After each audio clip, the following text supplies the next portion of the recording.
to you, okay? No worries. And you're going in and out too. Oh, I am? Yeah. Just want to make sure. Cool. You may have to switch. Is this better or is this still? Mm-hmm. Okay. All right. We'll give folks a few moments. Want to welcome everybody to WWOC Live. I am Erick, Dr. Lawson Feel Good, WWOC Media, WWOC Radio. If you haven't done so already, make sure you go over to our website at wwocradio.com. Make sure you go to your app stores and download our apps on Apple or Android. Streaming 24/7, 365.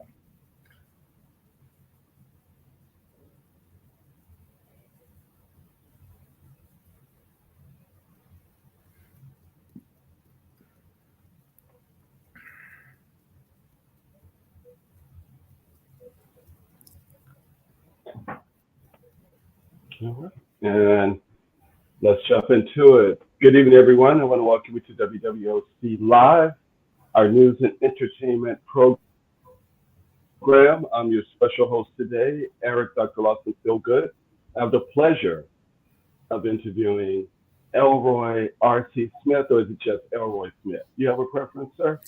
Erick, whatever makes you smile. All right, so we're going to see Elroy R.C. Smith. Okay. He's a former program director with WIOD 1090. He held that position from 83 to 1988, the early 1900s, as the youth call it today. He is currently the director of urban content for Cox Media Group, and he's overseeing the company's R&B and urban stations in the markets of Atlanta, Miami, Orlando, and Jacksonville. All correct? And Erick, you're doing good so far. All right. And the reason we're speaking with Elroy is he's bringing a very special event to Boston. He's going to be doing the Boston Radio and Reunion Awards ceremony. This is taking place this Friday, July 26th. It's going to happen at the Bruce C. Boiling Building, located in our beautiful Nubian Square in Boston, Mass, USA. Once again, that's going down this Friday, July 26th from 6 p.m. to 9 p.m. Tickets are available on Eventbrite at this time. And I'll be sure to repeat this information before we close out the show as well. This event is going to be, we're calling it an ode to the Boston radio scene.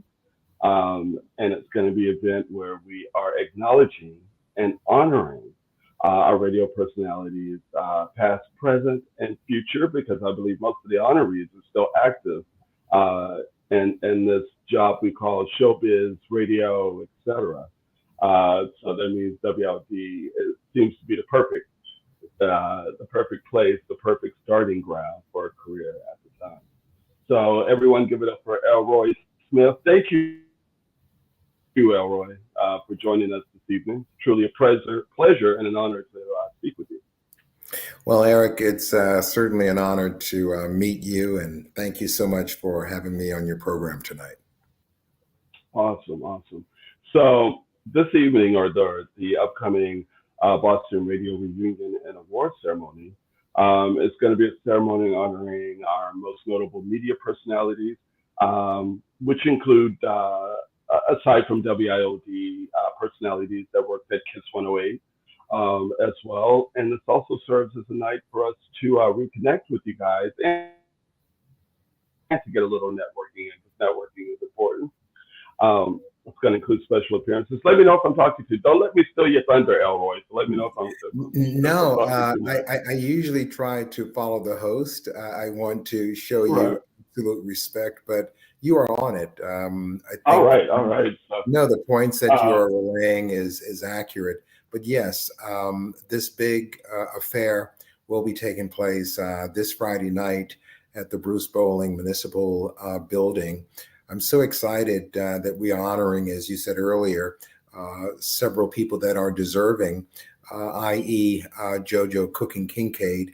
And for those of you who are not familiar with JoJo, he was on KISS 108 for about 5 years in the 80s, and one of the most dynamic, exciting personalities. So he will be receiving the Sonny Joe White Award.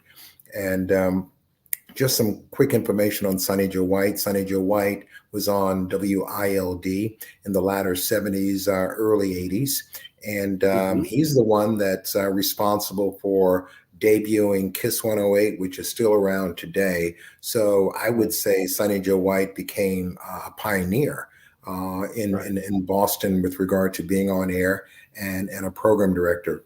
We're also honoring Stephen Hill, who worked for WILD as a program director and on-air talent, and he moved on to BET. He was responsible for the programming of BET, and he's an alumni of WILD.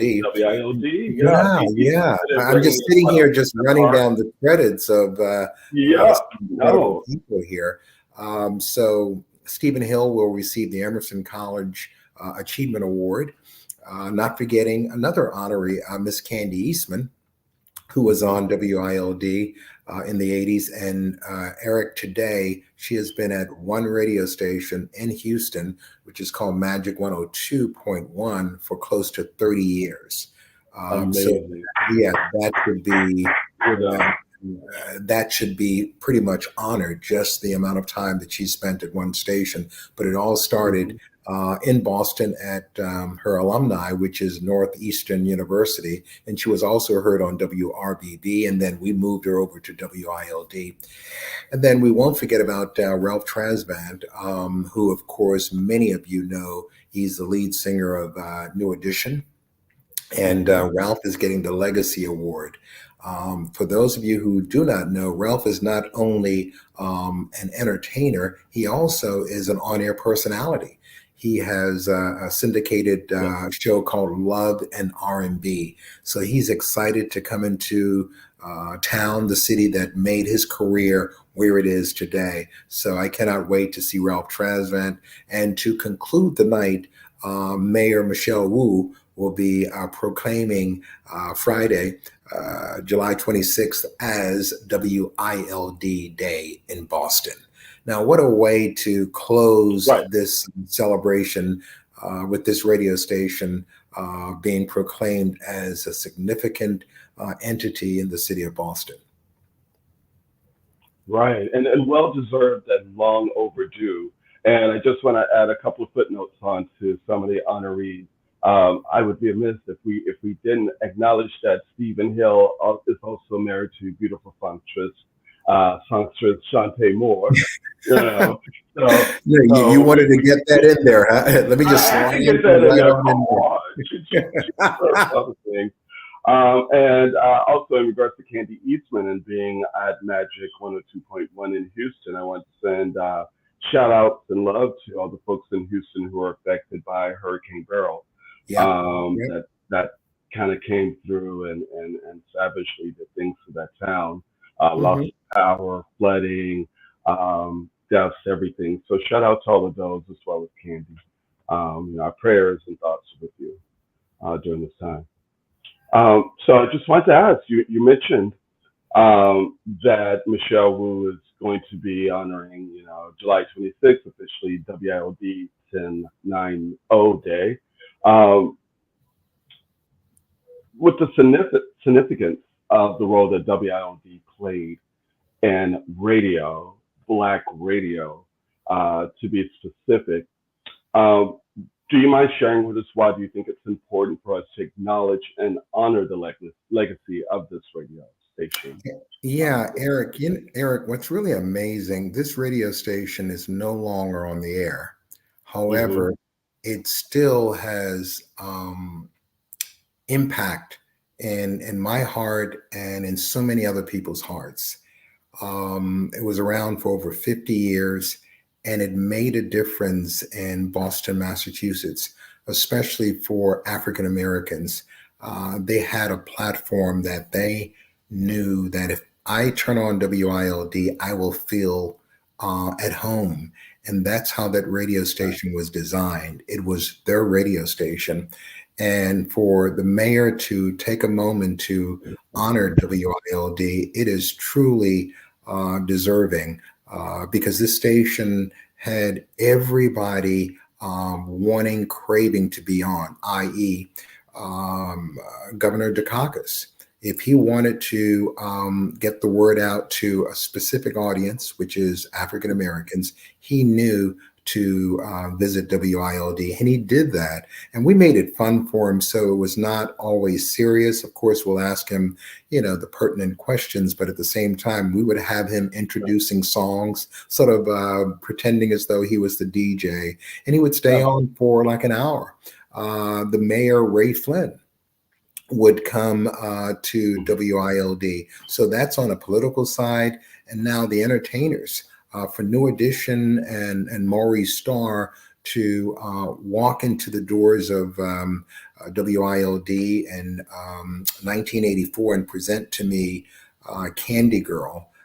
They looked at WILD as the community station because we were right in the community. We were on 90 Warren Street, and New Edition stayed, a block or two from the radio station. So let's go to WILD and see if they would play our song, and all of our friends would be able to hear the song. And that was my mindset. Let me make some community youth happy. Let me put their song on the air so their friends could hear it. Everyone would be so excited for them. Not thinking, Eric, that 40 years later, New Edition is still significant, not only in Boston, but in the world. In the world. I was going to say, even so, is it fair to say that WILD is the station that broke New Edition records first with playing Candy Girl? Yeah, I was corrected about 2 weeks ago. A gentleman named Mark Harris that used to work for WRBB said, Elroy, WRBB played it from a reel-to-reel tape. I said, really? And he said, but WILD got the credit. And it's because WILD was a commercial radio station. It was just two different animals. WRBB being a college radio station, the wattage was very, very limited. WILD's wattage was a little bit more expansive.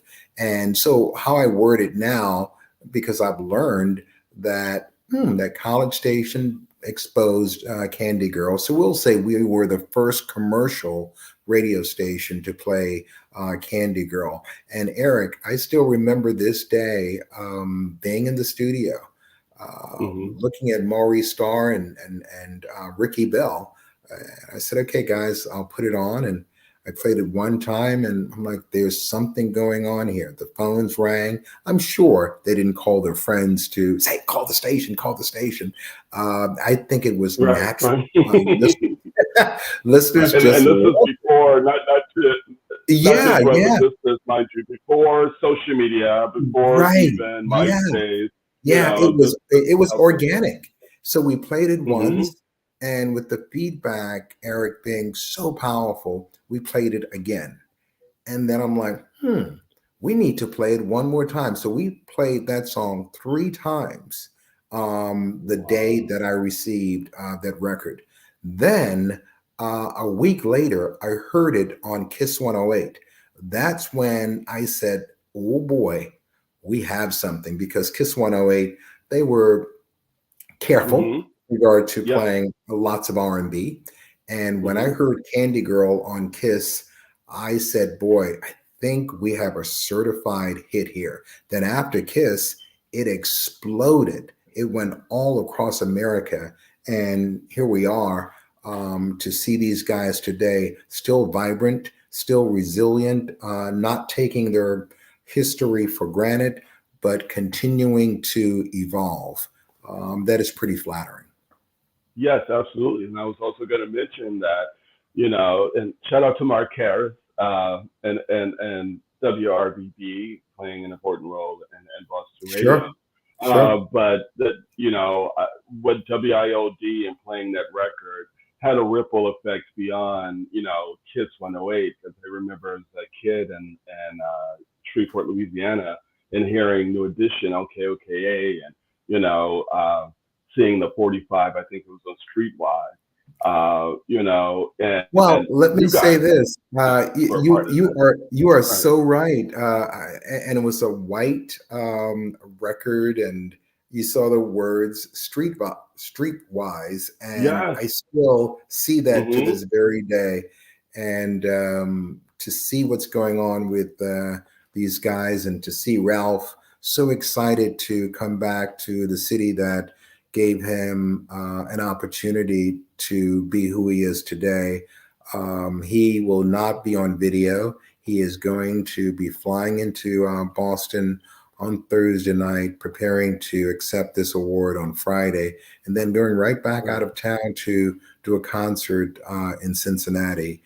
This is how much he is so grateful to be included in this celebration. And again, I say well deserved because WIOD, it's always going to be known as where Boston's Black community could get their news and their Yeah. information and Yep. events, local and otherwise. And we're still in the space where you have the larger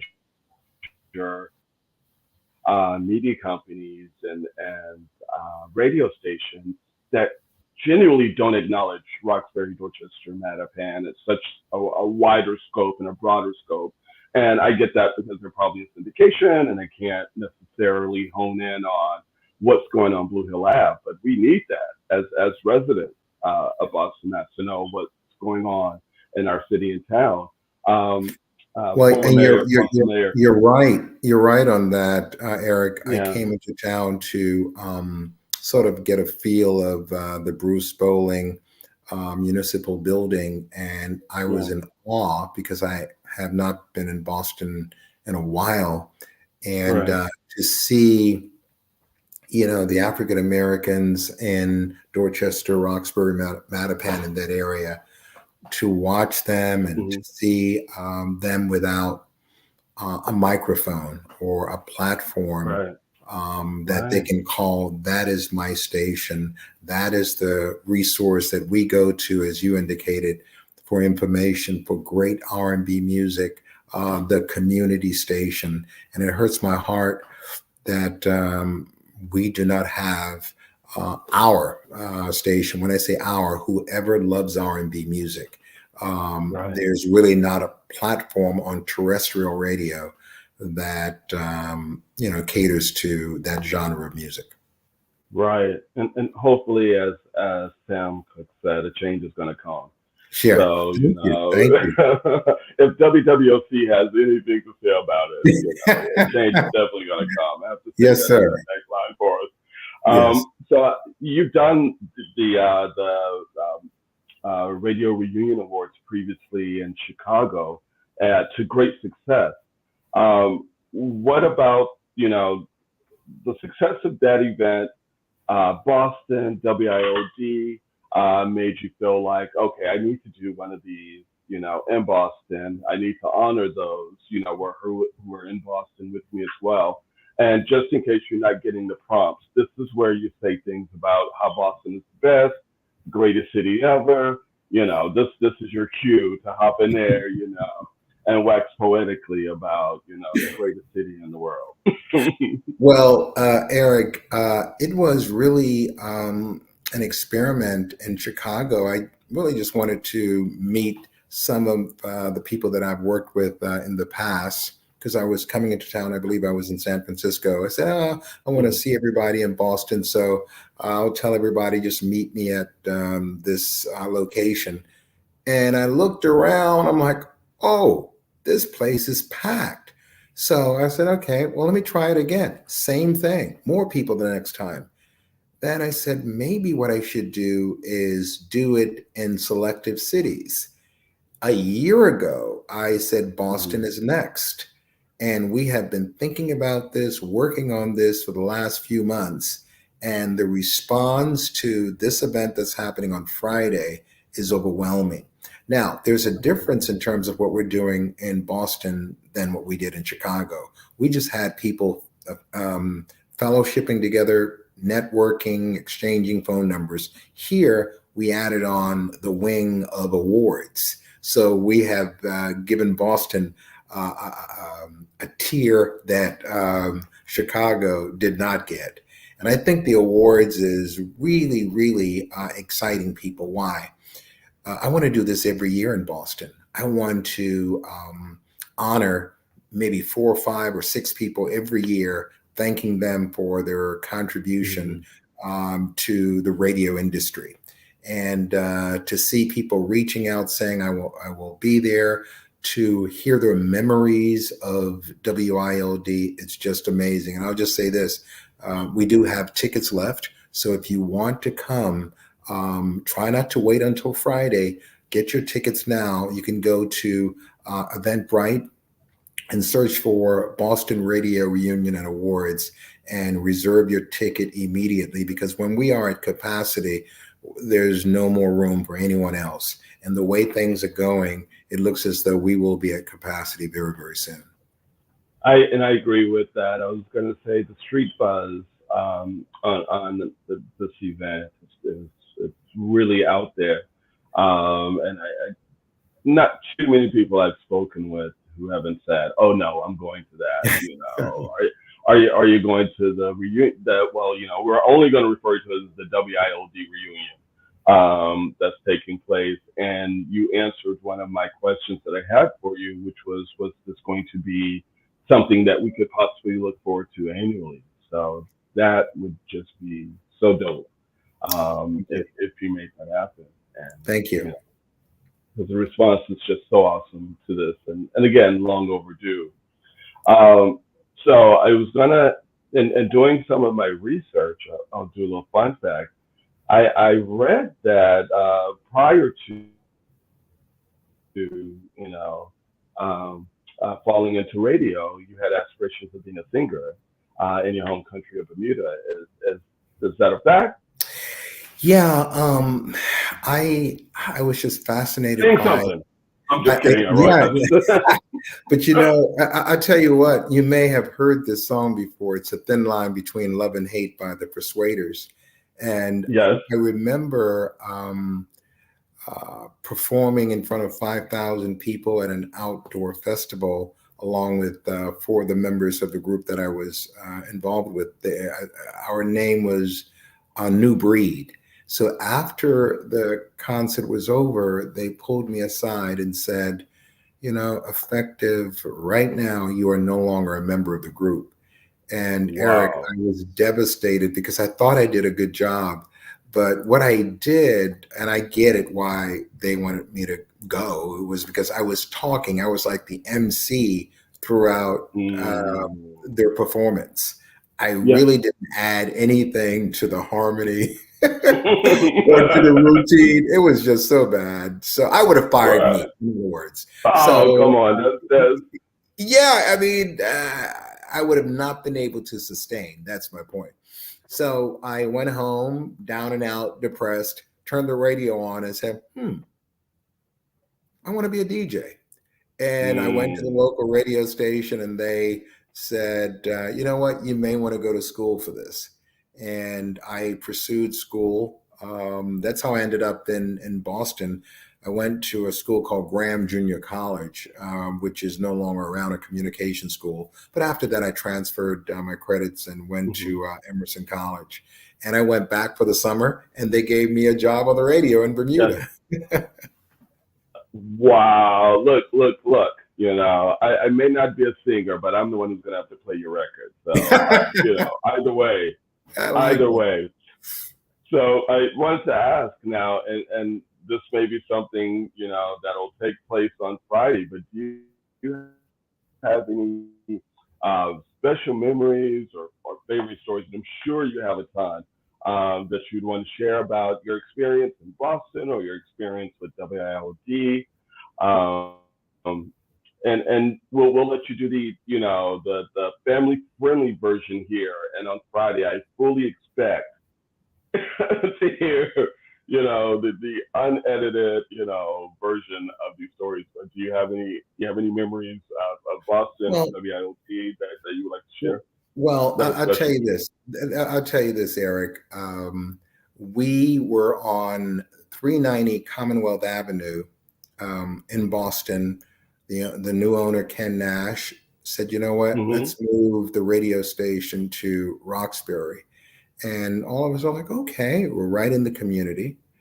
And I remember 3 weeks of us moving into Roxbury.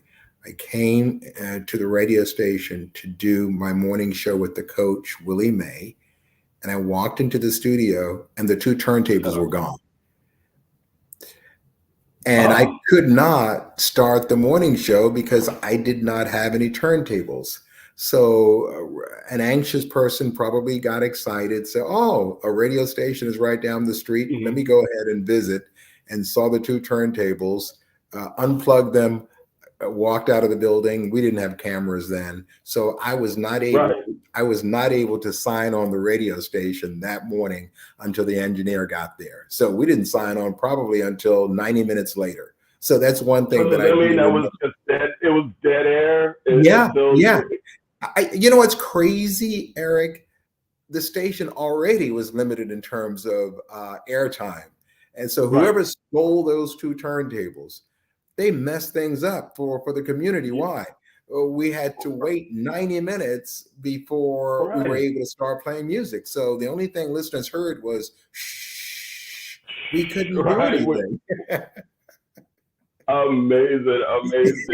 And that story touches home in more ways than you could ever know. So thanks for sharing. And I think when we finally came on, I think we said to our listeners, I'm going to tell you what went wrong. And remember, back in the day, engineers were like on a retainer, and you had to call them, and they're like, okay, I got to come all the way from wherever they lived to get to the location, and had to find 2 turntables to replace the ones that were stolen in the heat of the moment.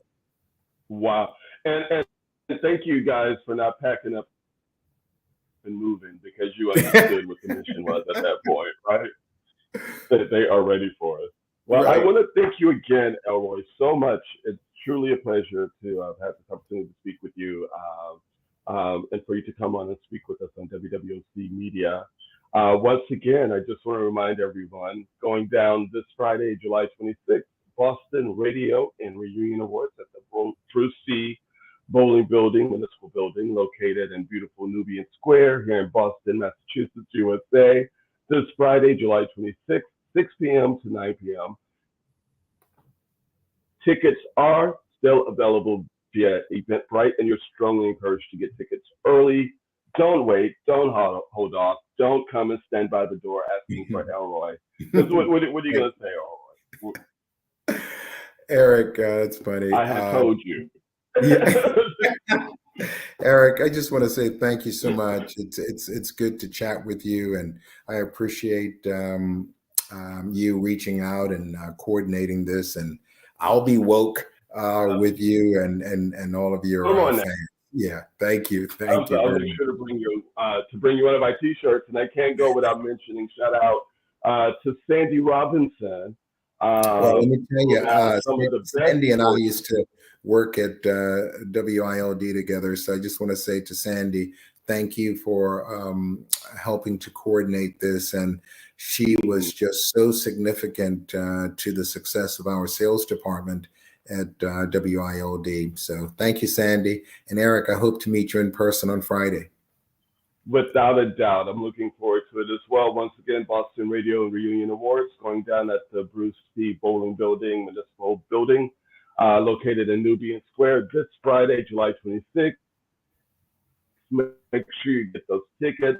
The streets are buzzing, so I don't think you're just going to show up and get in. This is the event not to be missed. Once again, they're going to be honoring radio personalities, including JoJo Cook and Kincaid, Stephen Hill, formerly of WILD and would be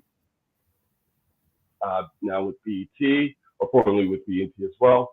New Edition member Ralph Tresvant and Candy Eastman of Magic 102.1 out of Houston, and I'm sure much more. I feel positive in saying that. So this is an event and an evening not to be missed.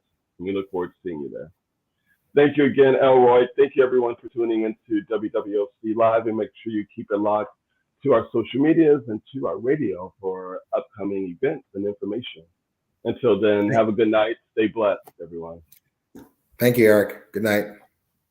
Take care. Bye-bye. Bye.